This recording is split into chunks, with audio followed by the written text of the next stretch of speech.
ఏదో ఆవేశంలో మాట్లాడేస్తున్నాడు. ఆవేశం ఏంటి? ఆవేశంలో తప్పు మాట్లాడవచ్చా? ఆవేశంలో మాట్లాడేసామంటే కుదురుతుందా?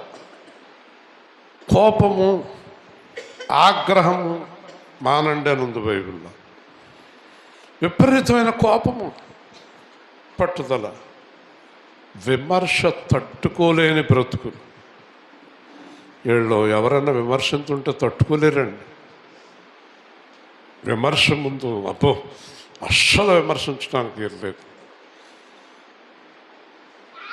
అంత గొప్పగా ఉందని పొగడాలండి.